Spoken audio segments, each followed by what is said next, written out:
Papayas, you know, where do you buy papayas? How do you get, my wife has a papaya every morning for breakfast all of her life, and she no longer is eating papayas. And I'm saying to myself, you know, hey, that's wrong.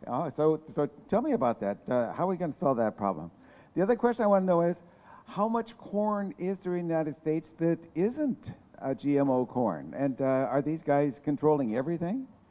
And then I want to know also, I'd like to know who the council members were that voted for us and the guys who voted against us, okay? And the last thing I want to mention is just I read something about the butterflies, 85% of butterflies have died. Anybody make a comment about what that? are GMOs? Okay, a very simple definition. It's a laboratory process of taking genes from one species and inserting them into another in an attempt to obtain a desired trait. It can also be called a genetic engineering or genetic modification. You'll also hear the word biotechnology used a lot. This is not natural. It does not occur naturally in nature. It's not the same thing as crossbreeding. So how come there's no regulations about GM crops? How come there's no regulations about health, about safety, and so on? And the main reason is because early on in the 1990s, these crops were, in fact, deregulated by the government. So when they are deregulated, well, no need to studies, no need to conduct health studies, no need to conduct independent and environmental studies, and so on. So I'm here today to tell all of you that if we're going to solve this problem, we all need to get together and say that the solution is labeling. I just wrote an article about the travesty that happened here in Hawaii, and I don't know if they're going to be upset, but I gave all the email addresses of the 4 guys that voted against the labeling bill, and I told them that they all took money from Monsanto, and I told them that they would love to hear from you. On Kauai, you know, I think because the size of our island, we have the distinction of the most experimental crops of any place on Earth.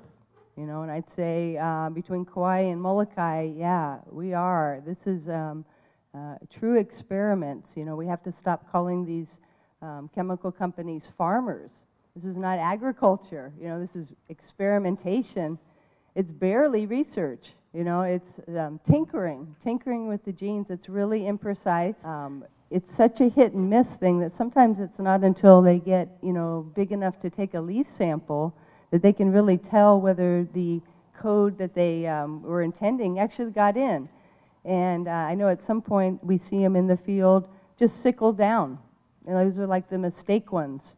I don't know what kind of mutations, you know, where did those genes land? But they're not the way they're supposed to.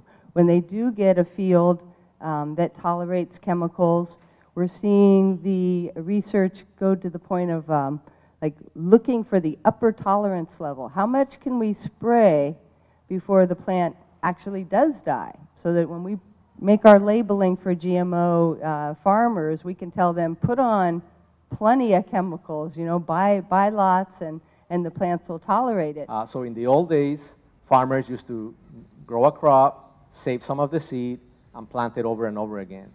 Nowadays, with this new model, every time a farmer wants to grow a crop, they have to go back to the same company and purchase the seed.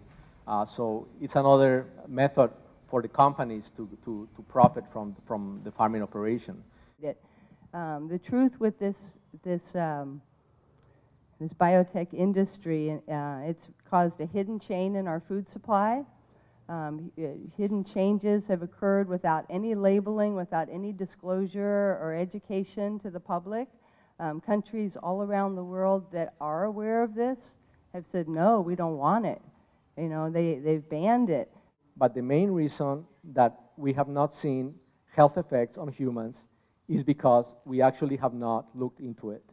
And we haven't looked into it because GM foods are not labeled in the marketplace. So they are untraceable, and if one of you falls sick today, there's no way for you to say it came from a GM papaya that I ate the week before. These are not farming agricultural entities. These are chemical companies that are producing a product that requires their chemicals in order for them to grow. So we're dealing with 6 major seed companies, which were previously chemical companies. These include Monsanto, Dow AgroSciences, DuPont or Pioneer, Syngenta, BASF, and Bayer. And 5 of these 6 companies are located in Hawaii. These companies decided to make Hawaii a central focus or central area in the world to conduct open field testing of genetically modified crops. So they conduct the experiments in Hawaii with these experimental crops, and eventually if some of them turn out to be good hits, they send them to the mainland or other places in the world for sale to farmers. This whole idea of freedom of choice is the very basis of our democracy. How come the whole thing is upside down now? You know, it's like now there's no label, we have no choice. We go into the store, we have no choice. Somebody pretty powerful flipped that thing and is keeping it flipped. So the only thing that's going to turn it back again is if all of us needs to get together. I think that's the reality right now. We have to all say that we're all going to join the fight to label. We have to do that. There's no post-marketing surveillance. In other words, there's no traceability because it's not being labeled. If there are any health effects happening, they can't trace it. There's nobody following it. There's been no human clinical trials before it was put onto the market. No proper evaluation of plant changes or effects. And this stuff sometimes will cross-contaminate with organic crops.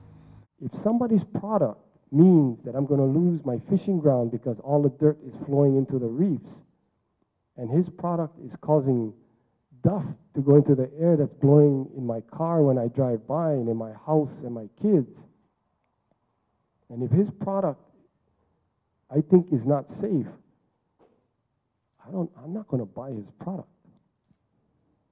And if I don't buy his product, he's not going to be able to do these things.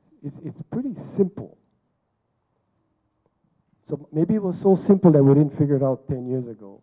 You know, it's like we're so mad that we were seeing red. So I wanted to come today because I wanted to try and say that there is an organization that is trying to gather people statewide. And that organization is Label It Hawaii. And the goal of that organization for this year is to go and get ready for next year's legislature with one labeling bill and to push that labeling bill. In order to push that labeling bill, we have to have numbers of people. We need to organize across the state, and especially this island of Oahu. As they're exposing more dirt, the houses, the cars, everything was just getting covered with red dirt. They started to meet about this problem. They talked to Pioneer. Pioneer said, we'll buy you an air conditioner. Just close your windows. Everything will be all right. We'll send over a housekeeper, you know, and clean your coffee table. But, you know, definitely not enough. So somehow, on the third meeting, an attorney showed up, actually from your island, Mr. Gerald Jarvis. And he told the folks, this is not right. They toured him around the town, and he said, boy, you guys are getting it from all sides. It's in the river, it's in your air, it's in your homes. Where your kids go surfing, it's there. Where you fish, it's there. You can't get away from it. And although I guess, you know, the folks, the real problem with the dust was that they were getting sick. They were meeting because there were 29 people on their street with cancer. It's not a very big street. We're gonna go to the Democratic caucus, and we're gonna put resolutions about labeling from Molokai, from Kauai, from Oahu, and we're gonna do all of it from neighborhood boards up to Democratic process, caucuses, whatever it takes to get to next year's legislative session. That's the target. So we invite all of you to join us and make that our target. Okay, mahalo.